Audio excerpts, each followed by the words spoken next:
Vous informer est un devoir, mesdames et messieurs. Bienvenue à cette nouvelle édition du journal universitaire que j'ai le réel plaisir de vous présenter. Ouvrons cette édition par la cérémonie d'inauguration et remise des infrastructures conduites et rénovées à l'Université pédagogique nationale par le président de la République, chef de l'État et grand chancelier d'université et institut supérieur de la RDC, Excellence Félix Tshisekedi Tshilombo. Cette cérémonie s'est tenue le mercredi dernier au sein de cet établissement en présence de la première ministre Judith Suminwa, la ministre de professeur Safi Sombo, tous les membres du comité IBBK et autres invités de marque. Reportage de Georges Lumbi et Christian Chipamba. C'est avec pompe que la communauté de l'Université pédagogique nationale a accueilli de nouveau dans son site le président de la République démocratique du Congo et grand chancelier des universités et instituts supérieurs, son Excellence Félix Tshisekedi, le mercredi 9 juillet dernier, pour l'inauguration et la remise de bâtiments totalement réhabilités à l'Université pédagogique nationale, dirigée par la professeure ordinaire Yvonne Ibebeke. Ceci dans les cadres du programme de rénovation et construction des universités congolaises. Dans son mot d'accueil, la rectrice de l'IPN a vivement remercié le chef de l'État pour son engagement personnel pour la réalisation du projet de construction et réhabilitation des infrastructures à l'UPN avant de jeter aussi la fleur au gouvernement souminois pour son exécution conformément à la volonté et aux instructions du garant de la nation.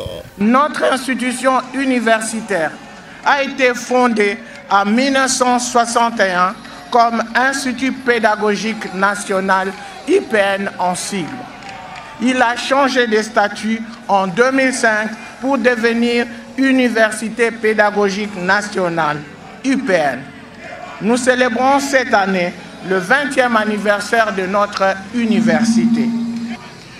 Excellence, Monsieur le Président de la République, vous avez fait de la rénovation et de la modernisation des universités le centre de vos préoccupations. Et l'UPN est l'un des grands bénéficiaires de cette vision. Je dirais même à Lingala, aux Ali Papa Nabiso. Pour la circonstance, la ministre de l'ESU, professeure Marie-Thérèse Sombo, a salué la vision de la modernisation des universités en République démocratique du Congo au nom des acteurs de son secteur, tout en soulignant que l'intervention du président dans les domaines de l'ESU apporte un souffle nouveau et une lyre d'espoir à nos établissements, parmi lesquels l'IPN, héritière d'une riche tradition académique qui méritait depuis longtemps un cadre à la hauteur de ses ambitions et de son rôle de formateur de formateurs. Le nouveau bâtiment rectoral incarne ainsi les symboles d'une gouvernance académique rigoureuse, visionnaire et résolument orientée vers l'excellence. Puis, l'air était à l'inauguration du bâtiment directoral complètement rénové avec des salles de réunion, une grande salle de conférence, des bureaux des membres du comité de gestion équipés ainsi que la réception du complexe sportif baptisé Félix Tshisekedi, composé d'un terrain de basketball et un terrain de football construit selon les normes requises. Les stades de football ouverts comptent de compartiments réservés aux vestiaires, des gradins et un dispositif de sécurité des athlètes. Le chef de l'État a également lancé les activités sportives en milieu universitaire dans un match qui a opposé la Haute École de Commerce à l'UPN. Un match qui s'est soldé par un score d'1-0 en faveur des visiteurs, lequel activités sportives viennent compléter la saison sportive 2024-2025 lancée au stade Tata Raphaël le samedi dernier par la ministre de l'ESU.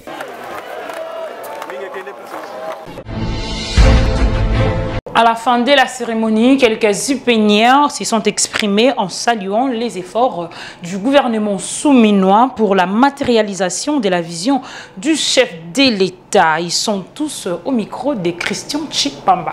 Le chef de l'État en personne est venu une fois de plus honorer l'IPEN. Comme nous l'avions dit, il est le premier chef de l'État depuis que l'IPEN a été créé en 1961. Il est le premier président de fouler ses pieds et de réaliser les œuvres si grandioses à l'IPEN ainsi que sur toute l'étendue du pays de notre République démocratique du Congo. Nous disons merci d'abord au chef de l'État pour tout ce qu'il vient de faire, qui pensait que l'IPEN doit être construite. Pourquoi? Parce que c'est la première université que l'État a créée ici en RDC. Que le Seigneur accompagne les chefs, qu'ils puissent avoir de bons castings dans son gouvernement et les gens qui doivent l'accompagner. Et je crois qu'il sera quand même notre Moïse de la RDC. Son Excellence, Monsieur le Président Antoine Félix Tshisekedi, a fait de cette université aujourd'hui l'université la plus viable à Kinshasa. Nous sommes en train de sensibiliser les étudiants parce que ce sont eux qui sont utilisateurs de ces bâtiments. Au niveau du comité de gestion, on est en train de faire une équipe de sensibilisation qui va coordonner l'entretien et puis le bon usage de ces bâtiments. Restons à l'UPN pour parler cette fois-ci de la soutenance publique de la thèse de doctorat du chef des travaux Makanga Bainake Zozo de la faculté des sciences économiques et de gestion de l'Université pédagogique nationale. Thèse intitulée « La modélisation et redynamisation de l'industrie des bénisteries en République démocratique du Congo ». La cérémonie a eu lieu le jeudi dernier. Une fois de plus, Christian Chipamba et Georges Delumbi signent ces reportages.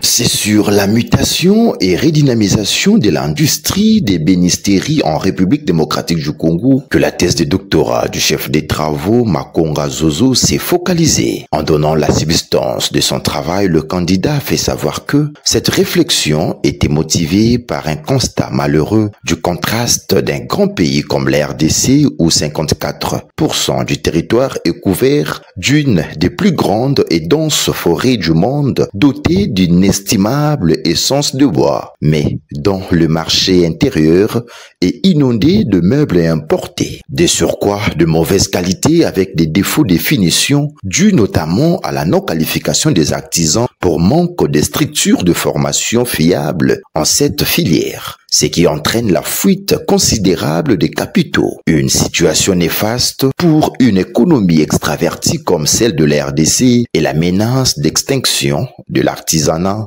local en ébénisterie. Cela condamnera le pays de demeurer à jamais importateur de meubles en bois. Pour y remédier, le récipiendaire Bakonga Bainake Zozo a souligné que l'étude propose ces modèles qui préconisent un schéma réaliste intégrant aussi bien des facteurs exogènes, des conditions préalables, des modalités d'implantation, de l'évaluation des risques encourus et des possibilités d'insertion, car l'heure des diversifications d'astuces a donc sonné. Un brillant exposé qui lui a valu le grade de docteur en sciences de gestion avec la mention grande distinction, ceci après évaluation du travail et la délibération du jury à huis clos. Après son couronnement par le secrétaire général à la recherche de l'UPEN, le nouveau docteur a précisé ce qui suit.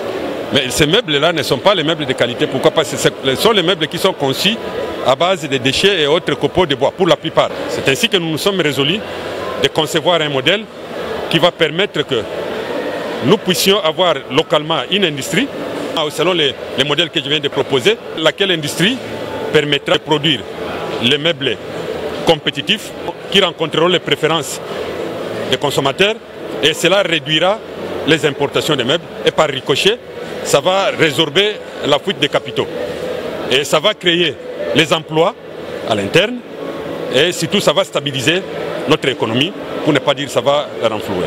Nous devons d'abord former ceux qui sont déjà dans l'activité. Nous devons envisager de créer des institutions supérieures. La menuiserie doit être un métier de choix.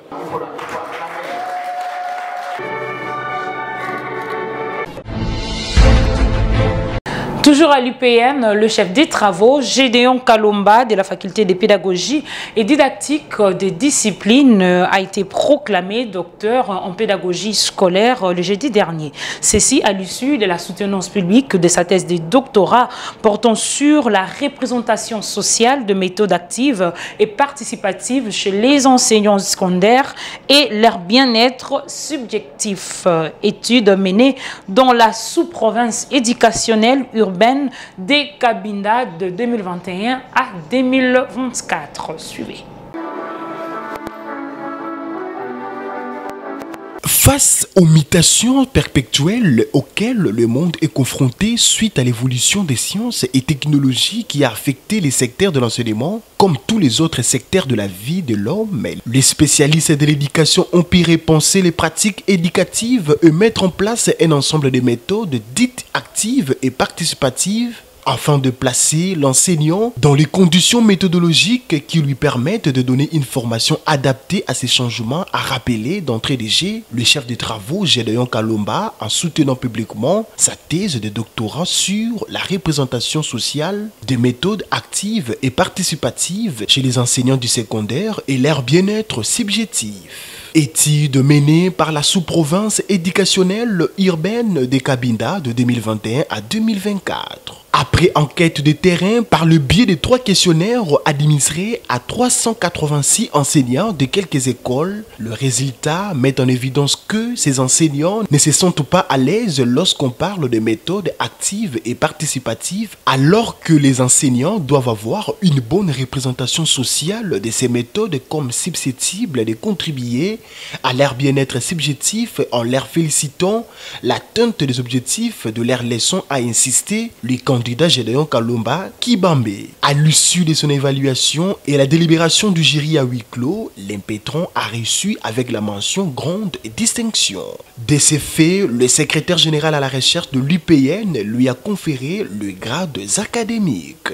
En termes de suggestions formulées par son travail, le docteur en pédagogie scolaire a révélé que actuellement, il est recommandé que les enseignants fassent recours aux méthodes actives et participatives, bien évidemment en passant par l'approche par compétence et par des situations problèmes. Mais nous avons remarqué que les enseignants concernés par notre étude opposent une résistance par rapport à l'intégration des méthodes actives dans leur pratique d'enseignement.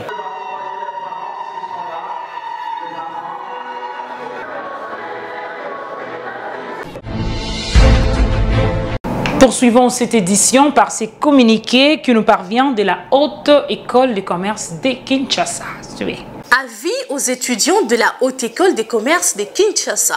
Tout étudiant dont la mention année académique 2024-2025 n'apparaît pas dans le système est prié de se présenter d'urgence à la cellule de réclamation pour régulariser sa situation. De même, ceux qui n'ont pas encore apuré leur dette de l'année passée doivent se mettre en ordre sans tarder. Tout étudiant non en règle ne sera pas pris en compte pour l'année académique en cours. Message d'alerte de la Haute École de Commerce de Kinshasa.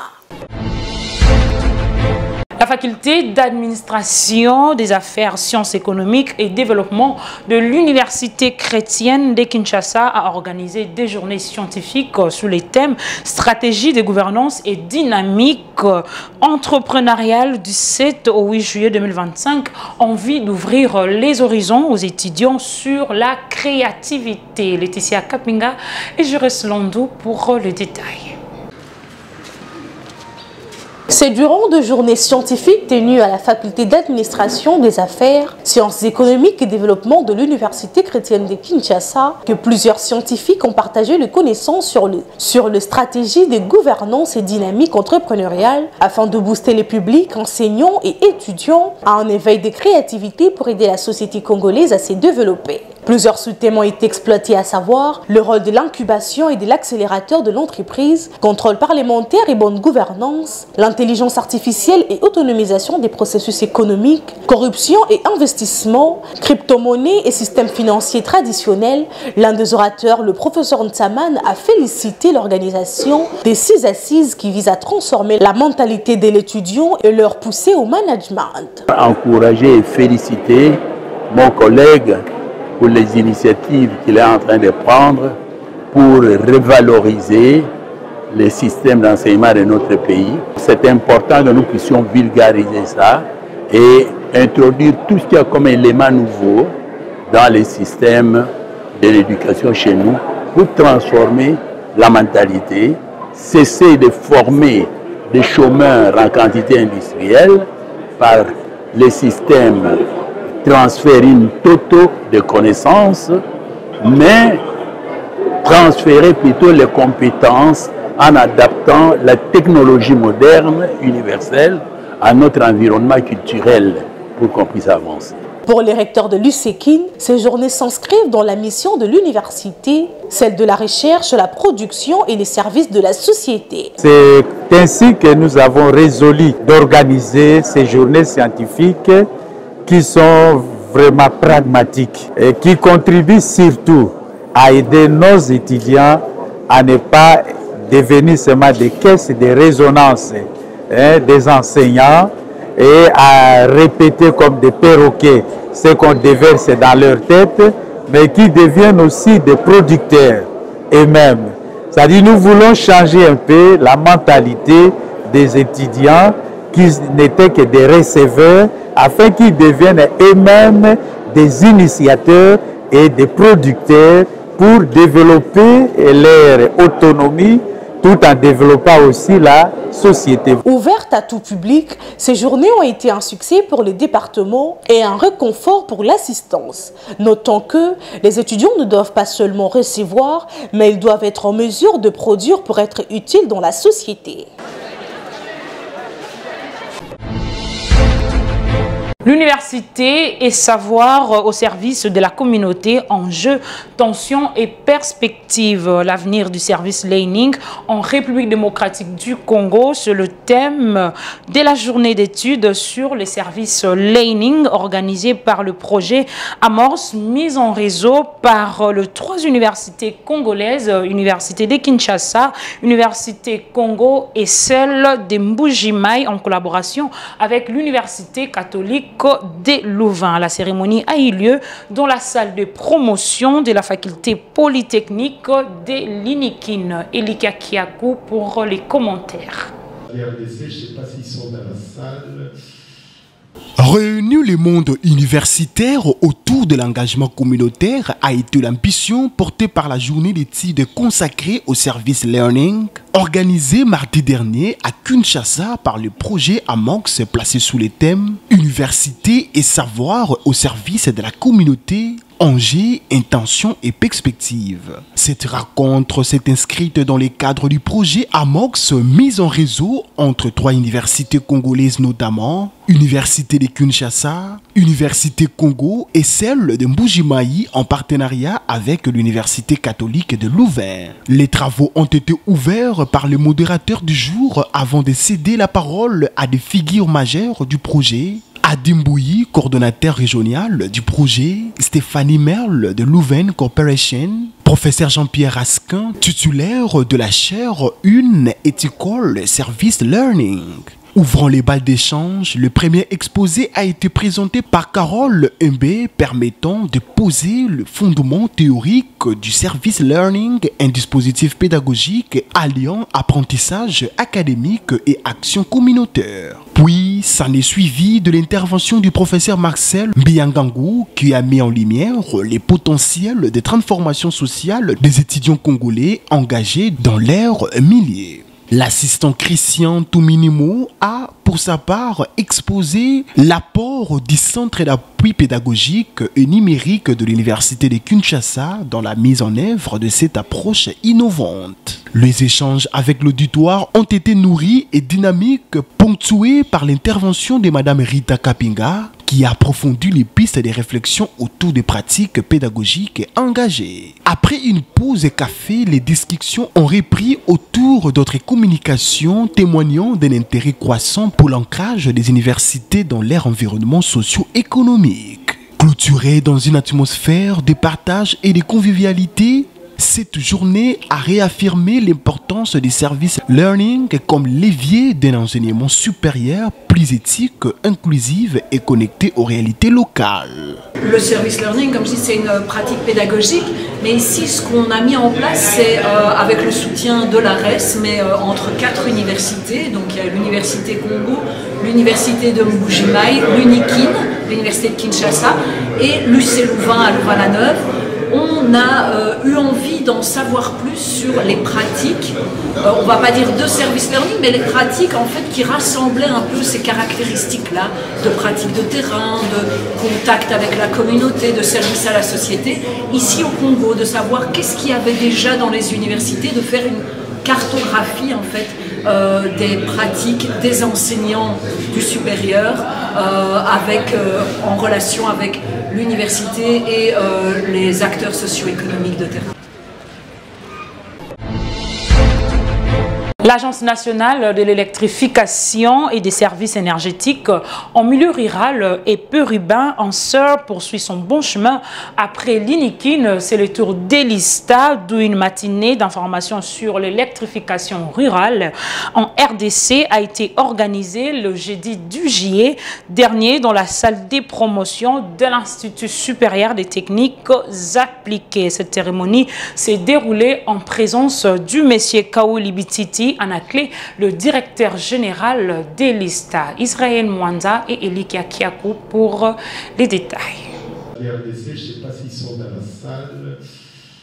Réunir le monde universitaire autour de l'engagement communautaire a été l'ambition portée par la journée d'études consacrée au service learning, organisée mardi dernier à Kinshasa par le projet AMOX placé sous les thèmes Université et savoir au service de la communauté, enjeux, intentions et perspectives. Cette rencontre s'est inscrite dans le cadre du projet AMOX mis en réseau entre 3 universités congolaises notamment, Université de Kinshasa, Université Congo et celle de Mbuji-Mayi en partenariat avec l'Université catholique de Louvain. Les travaux ont été ouverts par le modérateur du jour avant de céder la parole à des figures majeures du projet. Adim Bouyi, coordonnateur régional du projet, Stéphanie Merle de Louvain Corporation, professeur Jean-Pierre Asquin, titulaire de la chaire 1 Ethical Service Learning. Ouvrant les balles d'échange, le premier exposé a été présenté par Carole Mbé, permettant de poser le fondement théorique du service learning, un dispositif pédagogique alliant apprentissage académique et action communautaire. Puis, s'en est suivi de l'intervention du professeur Marcel Mbiangangou qui a mis en lumière les potentiels de transformation sociale des étudiants congolais engagés dans l'ère milieu. L'assistant Christian Touminimo a, pour sa part, exposé l'apport du Centre d'appui pédagogique et numérique de l'Université de Kinshasa dans la mise en œuvre de cette approche innovante. Les échanges avec l'auditoire ont été nourris et dynamiques, ponctués par l'intervention de Mme Rita Kapinga, qui a approfondi les pistes de réflexion autour des pratiques pédagogiques engagées. Après une pause café, les discussions ont repris autour d'autres communications témoignant d'un intérêt croissant pour l'ancrage des universités dans leur environnement socio-économique. Clôturée dans une atmosphère de partage et de convivialité, cette journée a réaffirmé l'importance des services learning comme levier d'un enseignement supérieur plus éthique, inclusif et connecté aux réalités locales. Le service learning, comme je dis, c'est une pratique pédagogique, mais ici ce qu'on a mis en place, c'est avec le soutien de l'ARES, mais entre 4 universités. Donc il y a l'université Congo, l'université de Mbuji-Mayi, l'UNIKIN, l'université de Kinshasa et l'UC Louvain à Louvain-la-Neuve. On a eu envie d'en savoir plus sur les pratiques, on ne va pas dire de service learning, mais les pratiques en fait qui rassemblaient un peu ces caractéristiques-là, de pratiques de terrain, de contact avec la communauté, de service à la société, ici au Congo, de savoir qu'est-ce qu'il y avait déjà dans les universités, de faire une cartographie en fait des pratiques des enseignants du supérieur en relation avec l'université et les acteurs socio-économiques de terrain. La structure dénommée Africa Motema a organisé une conférence débat à l'Université des sciences et technologies Afrique Terre de l'Espérance. C'est le thème développé au cours de cette activité. Nisha Kalunga et Blaise Boucha pour les détails. Cet événement exceptionnel de la structure Afrique Motema, organisé à l'Université de sciences et technologies, a réuni la crème scientifique congolaise et autres personnalités pour célébrer la culture africaine et promouvoir ses richesses à travers ses histoires, ses cultures et son identité. M. Junior Loubaki a ouvert la séance en mettant en avant la diversité et la richesse culturelle du continent africain, ce qui a permis de créer une ambiance positive et pleine d'espoir. L'intervention de l'ambassadrice Stella Nyota, qui a exécuté le debout congolais, a renforcé le sentiment d'unité et de fierté dans le chef des Congolais. Puis les différents intervenants, à l'instar de M. Alligator Koutou, s'est apaisanti sur la nécessité de revisiter l'histoire africaine pour en faire une mémoire à reconquérir en démystifiant certains récits dominants et en encourageant une lecture panafricaine plus authentique. Pour moi, il y a deux expressions clés. La première, c'est la fin de notre hymne national, les serments de liberté que nous léguons à nos enfants, à notre postérité. Quelle est cette liberté-là que nous voulons léguer à nos postérités? C'est la liberté politique, la liberté économique, la liberté culturelle ou quoi?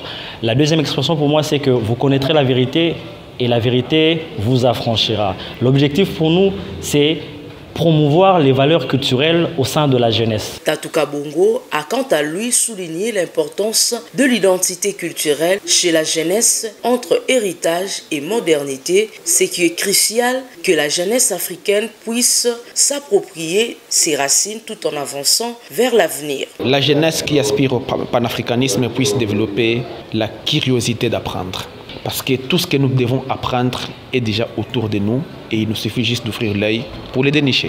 Le parent qui n'aime pas trop dire la vérité, est-ce que c'est parce qu'ils ne connaissent pas la vérité ou c'est parce qu'ils connaissent la vérité et eux-mêmes ils préfèrent la taire?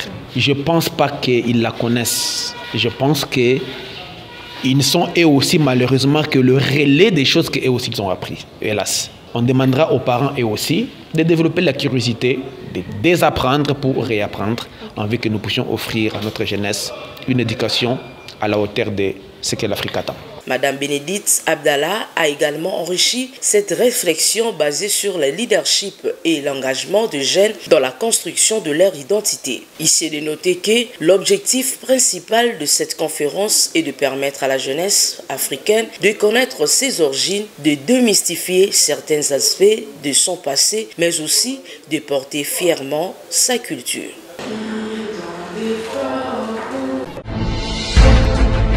L'honorable André Mouchongo, député national et élu de la ville d'Echikapa, a représenté la République démocratique du Congo à la réunion de la Commission de l'éducation, de la culture et de la communication à la 5e session de l'Assemblée de la francophonie. Suivez. L'honorable André Mouchongo, député national et élu de la ville de Chikapa, représente la République démocratique du Congo à la réunion de la Commission de l'éducation, de la culture et de la communication à la 50e session de l'Assemblée parlementaire de la francophonie. L'élu de la ville de Chikapa a sollicité que les parlementaires francophones adoptent une résolution condamnant le Rwanda sur son soutien au M23 et qui attaque l'Est de la RDC. Sans la paix, aucune inclusion d'apprentissage en milieu scolaire et universitaire, ni encore l'équité ne peuvent être possibles, a-t-il souligné devant les parlementaires de pays francophones qui participent à cette session de juillet 2025, comme en témoignent ces images. C'est ici que prend fin cette grande édition du journal universitaire, mesdames et messieurs. Si cela vous a plu, dites un grand merci à Blaise Boucha qui était derrière la caméra, réalisée par le docteur Emmanuel Lema, toujours sous la coordination de l'honorable André Mouchongo Machara. Quant à moi, chers téléspectateurs, je vous souhaite bon début de week-end.